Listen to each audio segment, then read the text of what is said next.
Bonjour tout le monde, j'espère que vous allez bien. On est un beau samedi après-midi, ce sera pas trop long. On va attendre quelques petites minutes avant de commencer, attendre que notre auditoire arrive. Sinon, ben, ils reprendront plus tard. Donc, je vous donne encore peut-être un petit 30 secondes. Je pourrais mettre une musique d'ambiance, mais j'en ai pas. Fait que si je me mets à chanter, ben, vous allez partir. Fait que, ce sera pas trop long. Donc, c'est ça.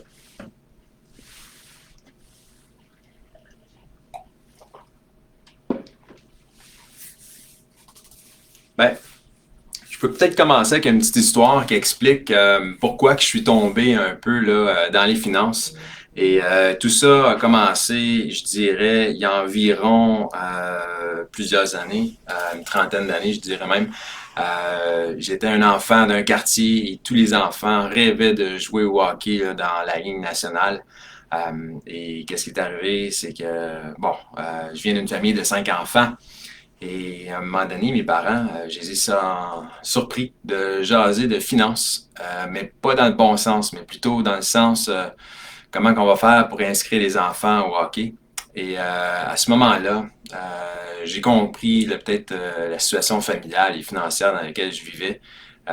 Et j'ai dit peut-être mon premier mensonge blanc à mes parents. Je leur ai dit le lendemain que je voulais plus jouer au hockey, que ça m'intéressait plus. Et ce que ça a fait, c'est que ben, j'ai abandonné un peu une passion que j'avais, mais je pense que j'en ai découvert un autre avec le temps. Et ben, c'est peut-être c'est la passion de la finance. Alors, qui est Steve Graham? Alors, je vous explique dans quelques secondes. C'était mon histoire de petit gars qui joue au hockey, mais moi, qui je suis, bon, je suis un amateur de plein air, de camping, de vélo, de toutes sortes. Donc, le fat bike, le vélo de route, le vélo de montagne. Si je passe pas trop de temps à faire des rénovations ou du travail manuel, ben, je vais en profiter pour faire mes activités. Comme je disais, je viens d'une famille de 5 enfants, mais j'ai ma propre petite famille avec 2 petites filles que j'aime beaucoup. J'adore le social, je suis quelqu'un qui aime rencontrer mes amis, voir les gens. Donc, j'ai bien hâte que la pandémie soit terminée aussi. Comme entrepreneur, c'est une de mes clients, une de mes niches. Donc, j'aide les entrepreneurs et aussi les familles à atteindre leur liberté financière. C'est leur objectif qui se sont fixés là, depuis plus de 16 ans que je fais ça. Donc, je suis planificateur financier chez IG Gestion de patrimoine.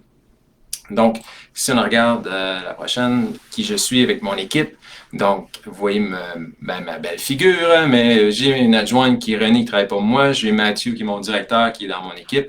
Ensuite, j'ai accès à mes 3 spécialistes au bureau qui sont, j'ai Monsieur Poulain, j'ai Pascal, puis j'ai aussi mon cher Steve Francaire qui est spécialiste hypothécaire. Donc, ces 3 autres spécialistes se joignent à mon équipe directement à mon bureau et j'ai aussi une équipe avec mon bureau à Montréal. Donc, j'ai des fiscalistes, des avocats, des notaires. Donc, ce sont tous des experts dans mon domaine pour pouvoir faire l'évaluation d'un bon dossier pour les clients. Donc, c'est hyper important d'avoir une bonne équipe parce qu'on ne peut pas être, comme on dit, un one-man show. On ne peut pas tout connaître non plus. Et il faut être assez, comment je veux dire, il faut avoir, je cherche le mot, là, mais à un moment donné, il ne faut pas avoir peur de dire qu'on ne connaît pas la réponse, puis on va aller voir ailleurs. Donc là, je fais un monologue, là, c'est pas évident, et je suis pas un conférencier professionnel, donc c'est normal. Euh, je bafouille. Donc, ça fait plus de 90 ans que IG Gestion Patrimoine existe. Et chez nous, on s'engage à ce que tous les conseillers deviennent des planificateurs financiers ou en anglais ou le reste du Canada, on dit des CFP, là, Certified Financial Planner. On a plus de 2000 pratiques à travers le Canada. On gère plus de 100 milliards d'actifs maintenant et on fait des dons à la collectivité. Donc, vous pouvez voir, là, il y a peut-être là, certaines entreprises, mais vous allez voir sur la prochaine page. Vous voyez, c'est qui? C'est Power, Corporation financière Power, c'est Great West, d'un côté avec Putnam, Great West, Canada Vie, Panagora.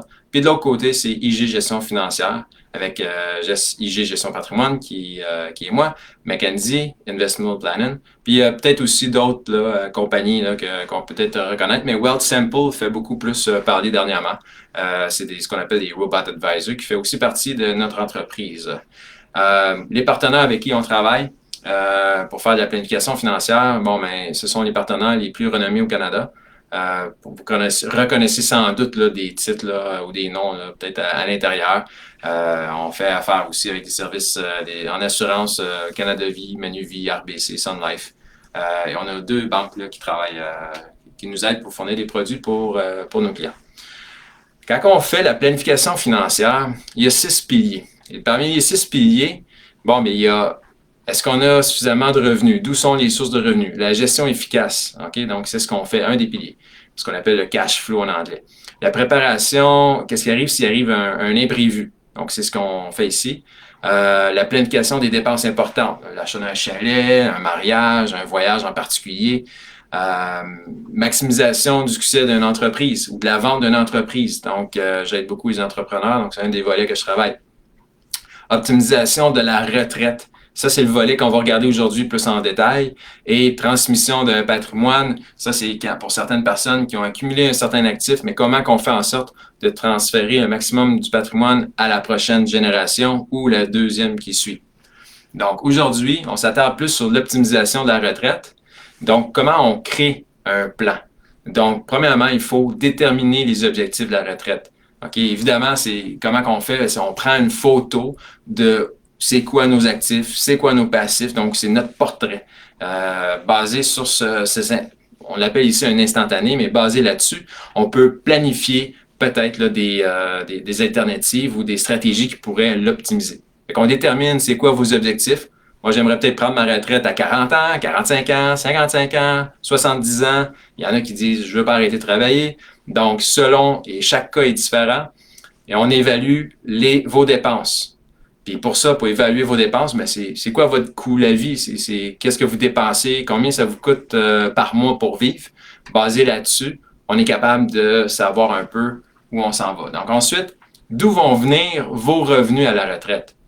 Donc, est-ce que ça va venir de la pension de sécurité vieillesse? Vous allez voir tantôt, on va rentrer en détail dans tous ces onglets-là.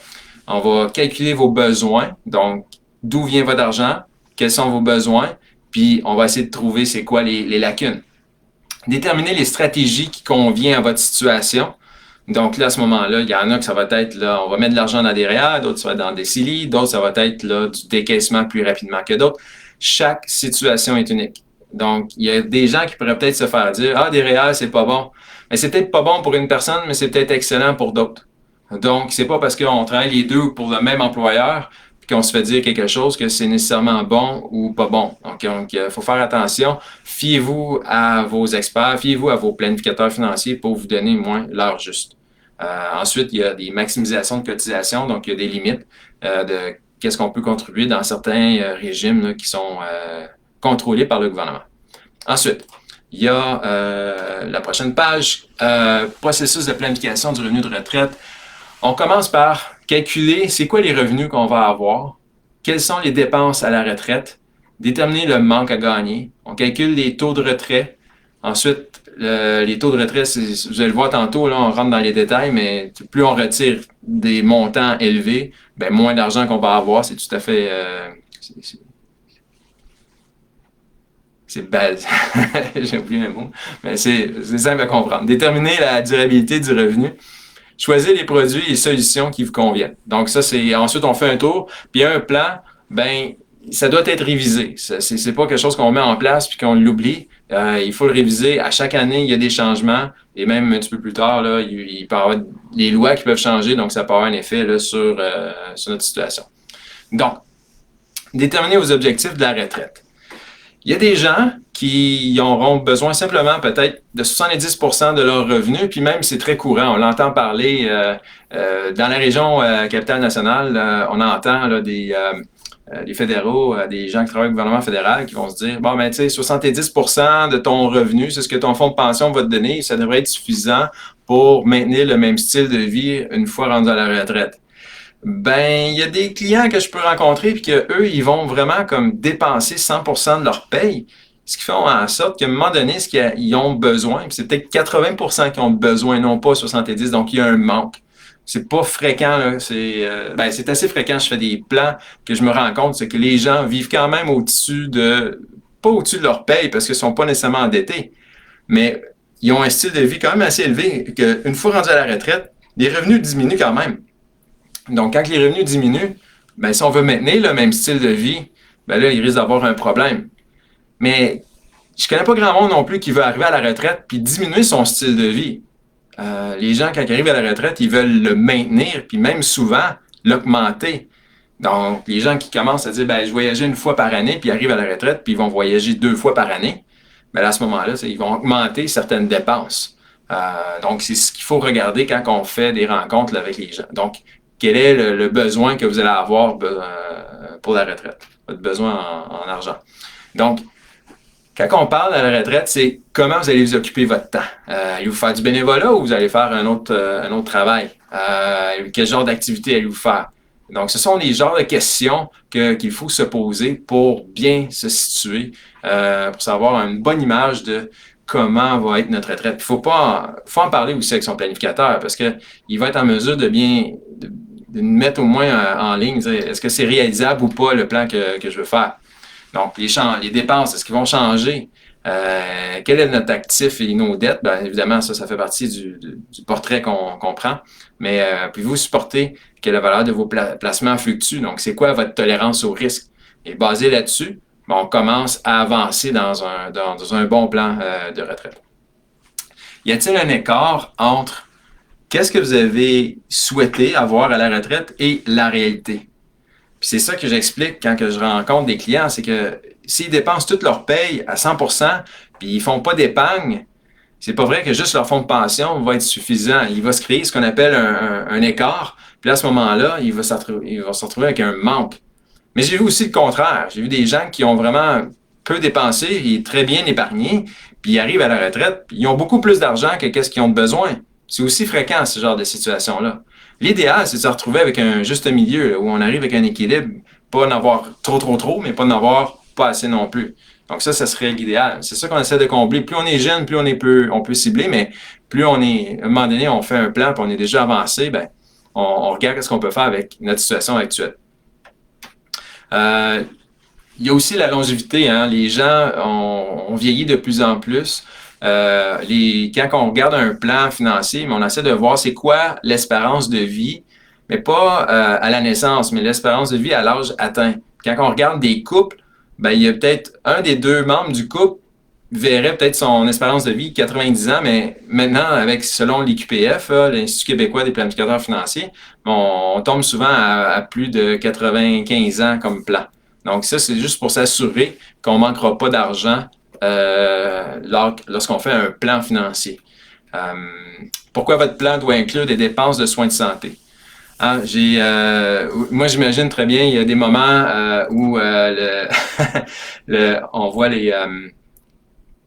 excuse-moi, dans les dépenses de santé, on parle, oui, Steve, moi, je voyage, mais à un moment donné, je vais diminuer, fait que mes dépenses vont diminuer. Je dis, oui, les dépenses d'activité vont diminuer, mais vos dépenses en soins de santé, en confort, eux, vont augmenter. Donc là, à ce moment-là, on va peut-être, il y en a qui disent, moi, je veux rester dans ma maison jusqu'à mon décès, mais ben, il va falloir peut-être payer quelqu'un pour nous déneiger, quelqu'un pour entretenir nos terrains, ou certaines choses vont peut-être devoir modifier la maison pour nous accommoder. Donc, ce sont des dépenses qui sont pas nécessairement bien planifiées, surtout quand on est en bonne santé, on y pense pas souvent.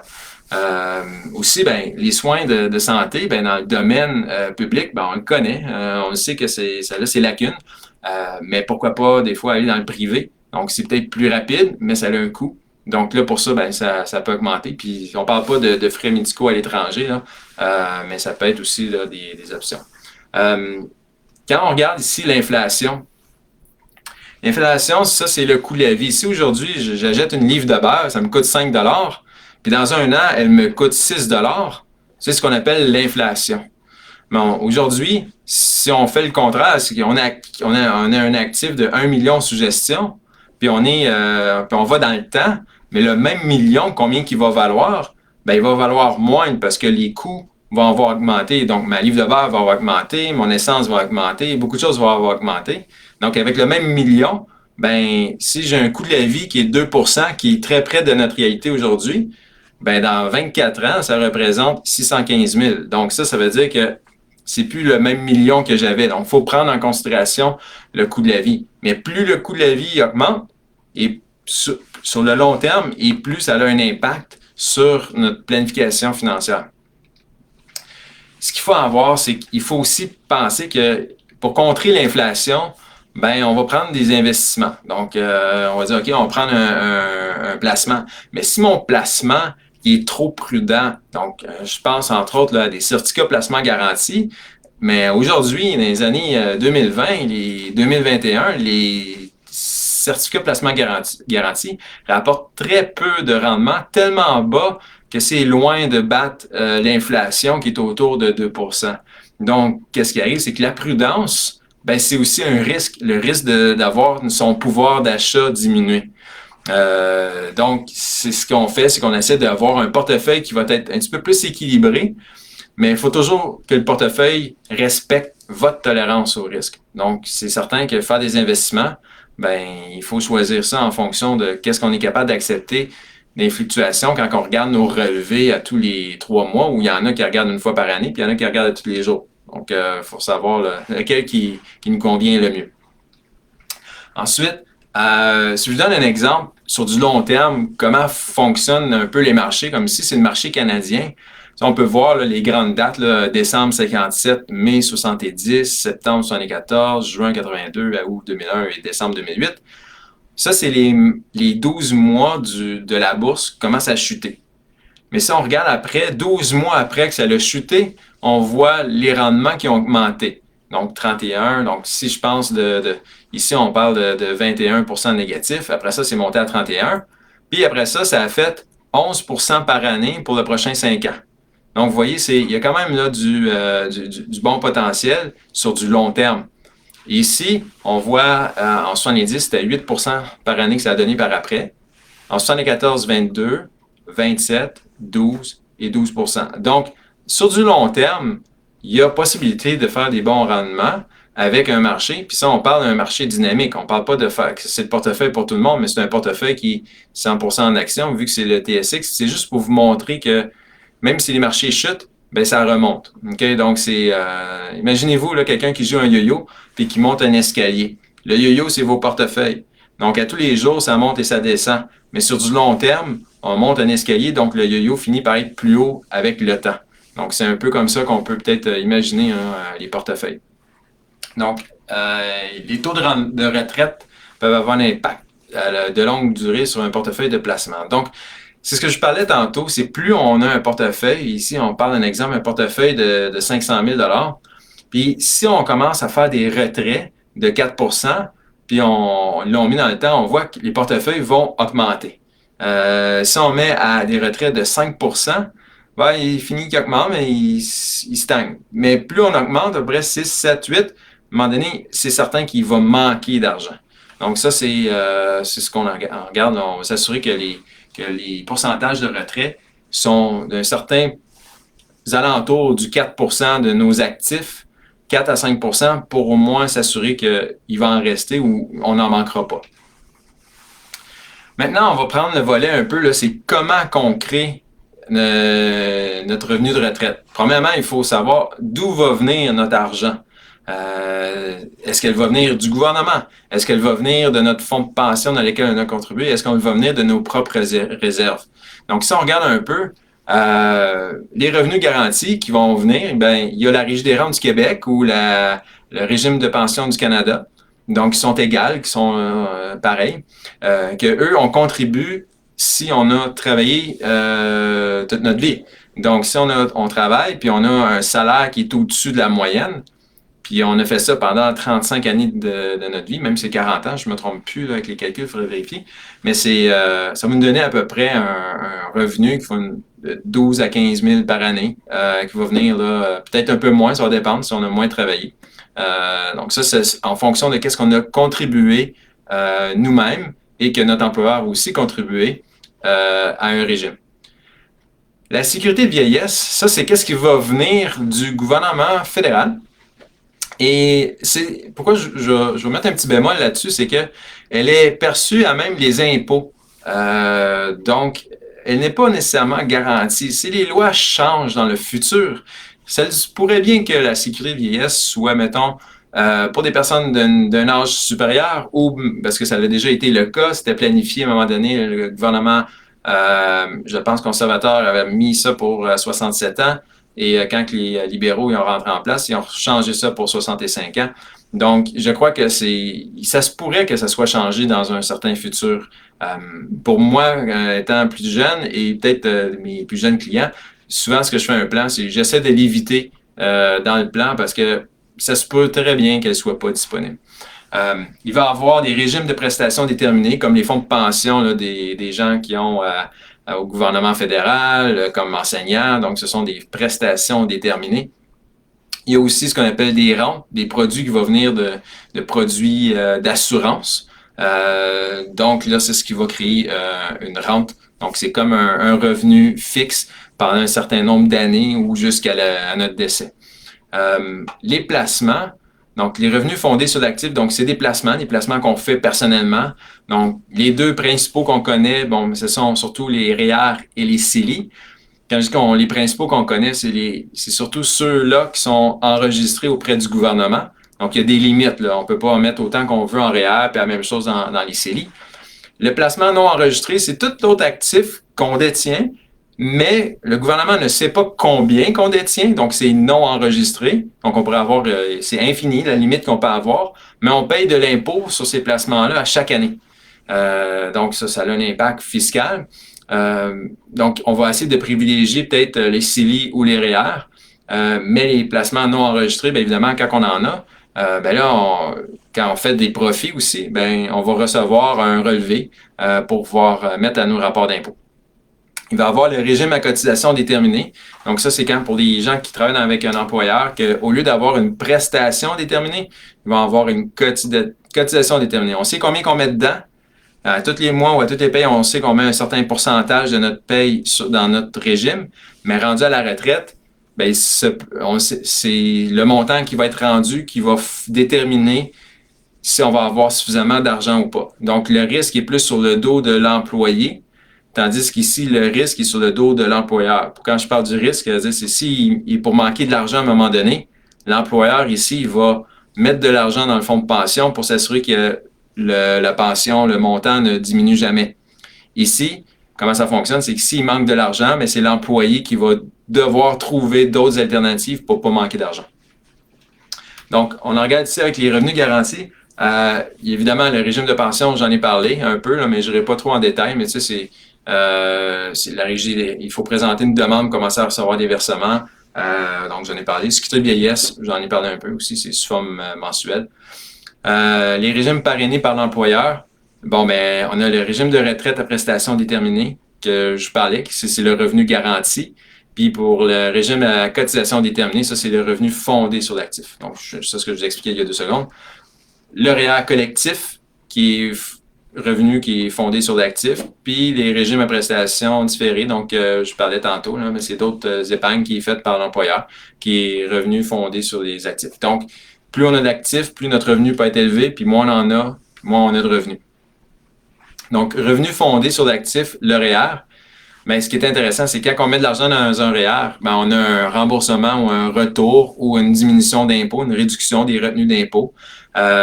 Sur le long terme, c'est une croissance qui est à l'abri de l'impôt. Donc, c'est ce qu'on appelle aussi la croissance à l'abri de l'impôt à l'intérieur du REER. Et si on prend notre retour d'impôt puis on réinjecte dans le REER, ben ça peut faire un effet de boule de neige. Là. Donc, ça peut être intéressant. Ça peut augmenter notre épargne à l'intérieur. Donc, en réalité, on paye moins d'impôts, on a plus d'argent pour la retraite, ce qui nous donne une tranquillité d'esprit. Ce qu'il faut savoir au sujet des REER, c'est que il y a toujours une date limite. Puis la date limite, c'est toujours 60 jours après du début de l'année. Ensuite, on a un plafond, donc on a sur notre avis de cotisation fédérale, ça va vous indiquer notre espace REER qu'on a. On va avoir aussi un droit de... excusez, ça c'était le plafond de cotisation, ça va être là, déterminé en fonction de votre salaire. Pardon, donc si c'est notre salaire, c'est 18% de notre salaire jusqu'à un maximum de... Je pense que c'est 22 000 quelques là aujourd'hui. Donc c'est ça ce qu'il faut faire le maximum. Ensuite, on a des droits de cotisation utilisés, donc qui s'accumulent. Donc, ce que j'ai pas mis dans le passé, ça va s'accumuler. Puis toute cette information-là se retrouve sur votre avis de cotisation fédérale. Également, aujourd'hui, le gouvernement nous pousse de plus en plus à utiliser les services en ligne. Donc, vous pouvez aller sur Mon dossier pour pouvoir aller chercher les informations sur le REER, mais aussi sur le CELI. Sur le CELI, vous allez avoir l'information sur votre espace CELI, combien vous avez le droit. Donc, pour chaque Canadien de 18 ans et plus, là, à ce moment-là, ça a commencé en 2009 avec des montants que ça a tellement changé souvent là, que aujourd'hui, on est à 6 000 par année. Depuis 2009, c'est en place. Mais sur le site de Revenu Canada, donc dans Mon dossier, vous allez avoir votre espace CELI. Puis on recommande fortement aux gens de regarder son espace CELI pour s'assurer que si jamais il y a eu une année qu'on est devenu non-résident, ben là, à ce moment-là, on n'a pas le droit à notre cotisation CELI pour cette année-là. Donc, il faut regarder ça. Les retraits d'un CELI, ben, c'est libre d'impôt. Et les stratégies de planification, bien évidemment, ce qui est intéressant, c'est que le CELI peut être utilisé pour plusieurs options, mais si on a si on a, mettons, un taux, le taux d'imposition marginale, s'il est élevé à la retraite, peut-être que le CELI peut être préférable, surtout si on a besoin de faire un retrait d'un gros montant. L'achat d'une voiture ou d'un projet en particulier. D'où l'importance de planifier un peu de quoi avoir là notre retraite, quels sont les projets à venir, etc. On l'utilise aussi pour faire là, des fonds d'urgence, les CELI. Donc, les placements non enregistrés que je vous parlais tantôt, c'est qu'ils sont imposés annuellement. Donc, sur vos institutions financières, quand on a des investissements puis on a fait des profits, ils nous envoient un fameux T3 ou un T5, là, un relevé, puis qu'on doit divulguer au gouvernement comme quoi qu'on a eu un revenu. Donc là, on paye de l'impôt là-dessus. Puis il y a 3 types d'imposition. Il y a, ça dépend si c'est qu'on parle ici, là, du gain en capital, du dividende, mais il y a aussi du revenu d'intérêt. Donc les revenus d'intérêt, c'est imposé à 100%. Le dividende aux alentours de 66%, le gain en capital 50%. Donc, à ce moment-là, il faut regarder qu'est-ce qui est le plus intéressant. Donc, dans les placements non enregistrés, ce serait mieux d'avoir plus du gain en capital. Puis dans les REER et les CELI, d'avoir plus de quoi qui va être à versement avec des intérêts. Parce que le REER, il est imposé à 100%, peu importe, que ce soit des intérêts, que ce soit du gain en capital. Et le CELI, c'est parce que au moins, il ne sera pas imposé.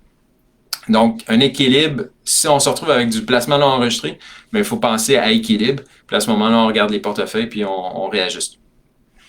On va utiliser des stratégies avec des fonds non enregistrés, mais surtout quand on a des revenus supplémentaires, mais c'est quand on reçoit un héritage ou un certain montant, c'est comme ça que souvent les gens se retrouvent ou qui ont bien économisé. Ils vont se retrouver avec beaucoup d'argent dans du non enregistré.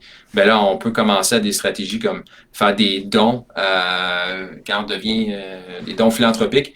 Là, ça peut donner des bons crédits d'impôt. Même ça peut avantager là, des successions également. Donc, où on va avec tout notre argent? Donc, tu sais, il y a des sources de revenus qui vont venir partout. On a de fonds de pension, qui vont venir de nos épargnes, etc. Donc, comment qu'on fait? Il faut juste s'organiser puis mettre le futur ensemble, hein, puis on va essayer de démêler le tout. Il y a des gens qui disent on va tout mettre là pour essayer de s'arranger pour que ça arrive les mêmes dates au même moment. Donc, tout le 15 de chaque mois. Donc là, à ce moment-là, ça nous permet d'avoir des revenus plus stables. Il y en a qui vont faire une partie le début du mois puis une partie au milieu du mois. Donc, ça nous permet de mieux vivre. On est habitué de vivre là, à toute notre paye à chaque 2 semaines. Mais ici, là, on peut commencer là, à avoir une bonne idée des revenus de la retraite. Maintenant, conseil pour maximiser votre revenu de retraite. Qu'est-ce qu'on fait? Donc, voici un exemple. Premier conseil, c'est cotiser tôt. Plus on cotise de bonne heure et plus on va avoir des rendements plus élevés. Je donne un exemple ici. Le 1er mars. Donc, c'est le 1er mars, la date limite. Je cotise 10 000 dans mes REER, mais après chaque année pendant 20 ans. Donc, ça va me donner une valeur de 318 222. Mais si je prends le même 10 000, OK, mais je le donne sous forme de mensuel, donc 833 par mois, après 20 ans, je vais avoir 330 000. Donc, je vais avoir une différence de 12 000 de plus dans mon portefeuille. Et si je commence à faire ma cotisation, donc au lieu de, là on est en 2021, donc mettons je ferais mon 10 000 au mois de mars l'année prochaine, mais je le ferais cette année. Donc je le fais maintenant. Donc cette différence-là de 19 000, donc ce qu'on appelle, j'ai cotisé le plus tôt possible à mes REER. Donc faire ce genre de stratégie-là, c'est la stratégie qui nous rapporte le plus. Donc c'est important de voir que plus on cotise tôt, et mieux que c'est. Deuxième conseil, cotiser régulièrement. Si je prends un exemple d'un placement de 500 par mois pendant 10 ans, OK, et que je le mets dans des marchés qui font ce genre de dentier. Donc, ça monte, ça descend, ça monte, ça descend, ça monte, ça descend. Au bout de la ligne, vous voyez, ça va me donner 101 300, c'est la valeur des parts à la fin. Mais si je fais la même chose, puis pendant que c'est arrivé au mois de mars dernier, les marchés ont chuté, puis je continue de contribuer, je continue de contribuer, continue, et ça remonte après, ben je me retrouve avec 120 000 au bout de la ligne. Donc, c'est juste montrer que plus les marchés descendent, ben il faut aussi en profiter pour contribuer. Puis normalement, faut pas arrêter, même s'il faut augmenter quand les marchés descendent. Mais plus c'est périodique et plus on contribue de façon systématique, et plus notre coût moyen diminue.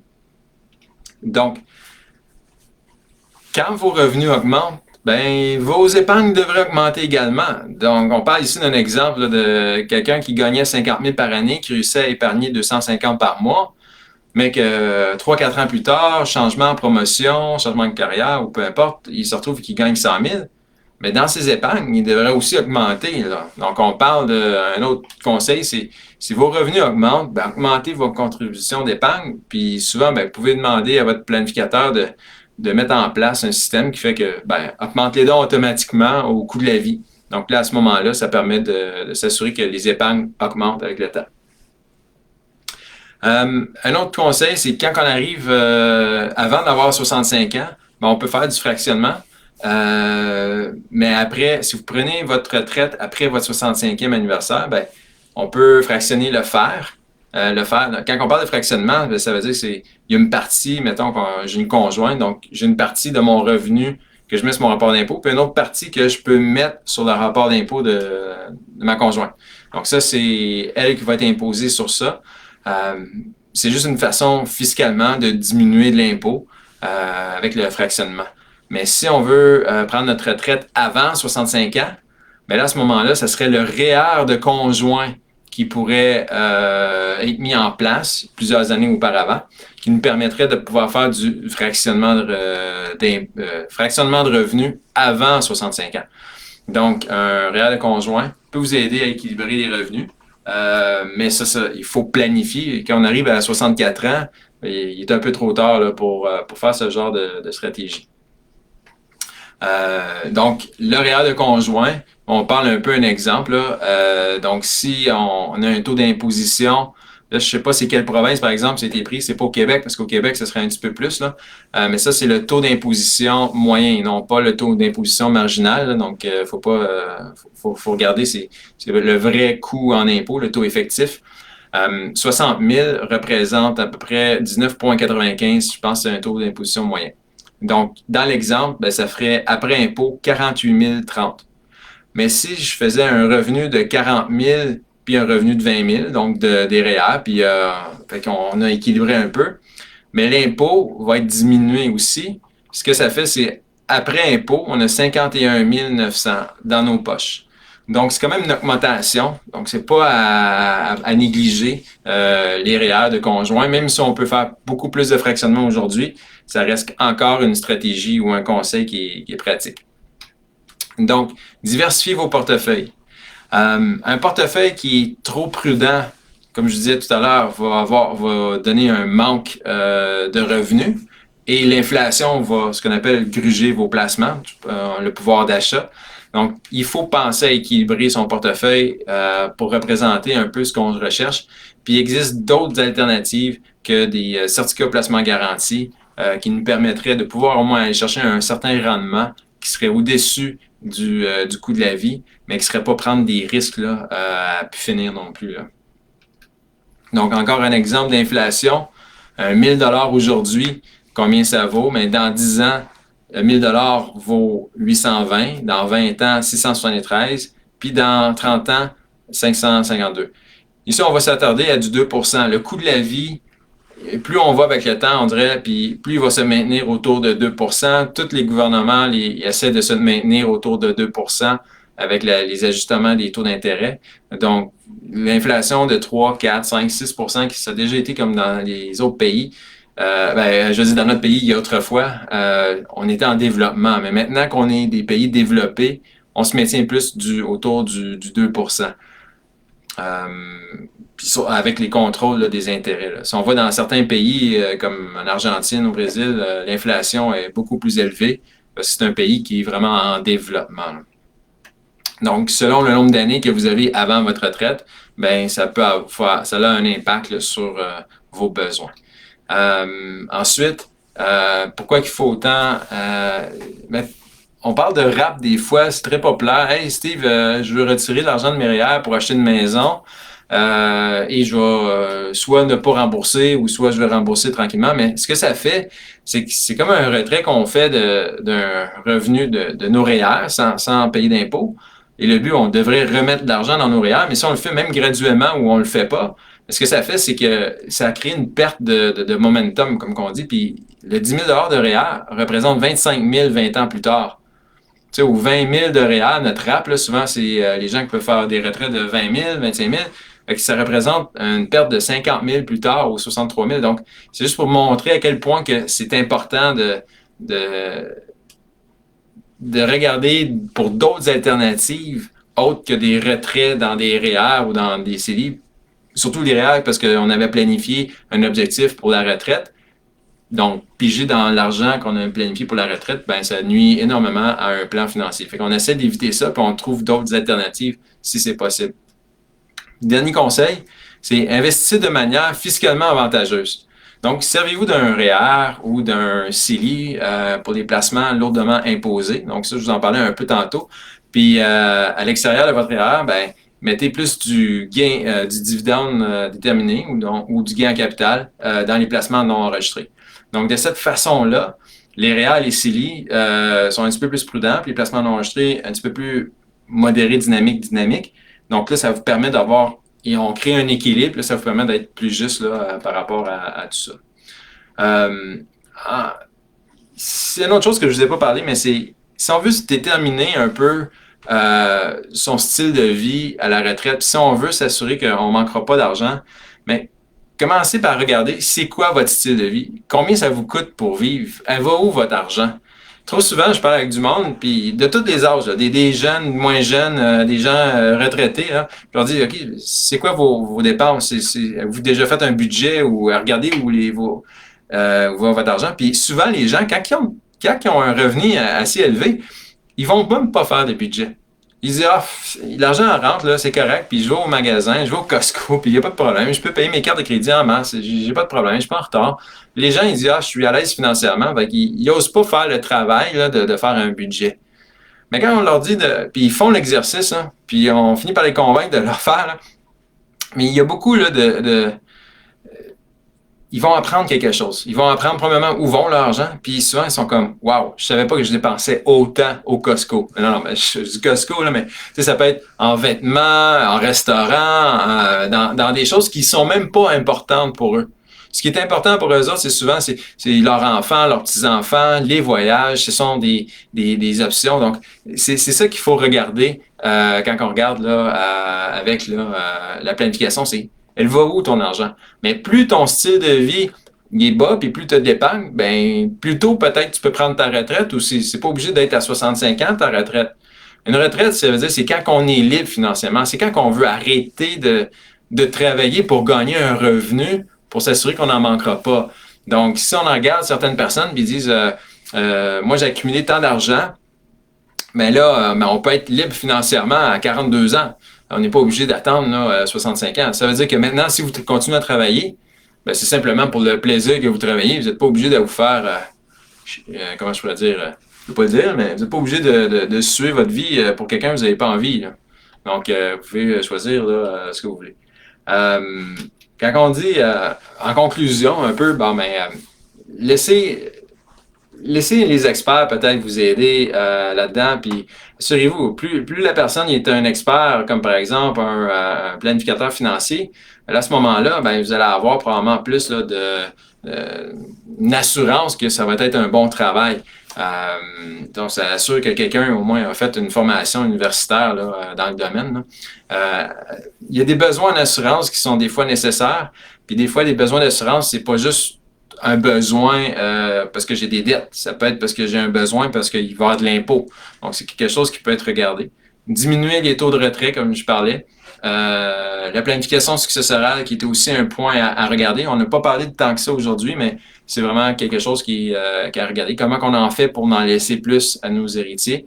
Planifier des dons de bienfaisance, c'est aussi une façon de réduire ses impôts. Puis choisir des bons portefeuilles. Beaucoup d'institutions financières se ressemblent, mais il y en a qui vont être biaisés parce qu'ils ont besoin de certains produits pour financer d'autres projets. Mais sinon, regardez à qu'est-ce qui est le soulier là, qui va à votre pied. Moi, je vous recommande fortement. Si vous avez des questions, n'hésitez pas. Vous pouvez m'envoyer un texto, un messenger, un courriel, mon numéro de cellulaire. Donc, ça me fait plaisir de pouvoir regarder ça avec vous. Je ne sais pas si... sinon, regarde, je laisse à l'écran mes coordonnées. Fait que ça me fait plaisir là, de vous répondre à vos questions. Et ben, écoutez, mon premier live que je fais. Fait que j'espère que les prochains seront plus fluides et plus agréables. J'espère que vous avez appris quelque chose. C'est tout ce que je demande. Et n'hésitez pas à me contacter pour des questions. Ça me fait plaisir de vous regarder, de regarder ça avec vous. Puis je pense qu'on dit qu'il y a des commentaires, mais j'arrive pas à aller voir exactement où ce que c'est. Fait que, ah, parfait. Allô, Steve. Bon, merci, j'arrive. Ah, Ibana, allô, allô. Ah, merci, allô. Que penses-tu de la règle du 4% Trinity Study pour une retraite anticipée? Libanan, est-ce que tu peux me donner un petit peu plus de détails sur la règle du 4%? Donc, est-ce que ça a rapport avec les retraits? Et on dit de faire des retraits de moins de 4% des actifs. Donc, je crois que tu m'as écrit ça il y a peut-être quelques minutes. Donc, peut-être que je pourrais voir là, te répondre si ça rentre assez vite. Sinon, je suis désolé, je ne connais pas le Trinity Study. Probablement une prochaine lecture aussi là, à faire là, de mon côté. Donc, bon, ben, je crois qu'on va terminer là-dessus. Je vous dis merci. Merci d'avoir été ici. Ça me fait plaisir d'avoir partagé un petit 45 minutes avec vous, un petit samedi après-midi. Et la prochaine fois, ben, ça sera j'espère que ça va être d'autres sujets qui pourraient vous intéresser. Puis n'hésitez pas à me contacter si vous voulez entendre un sujet plus particulier, plus précis. Ça me fait plaisir de vous en parler. Donc sur ça, bonne journée.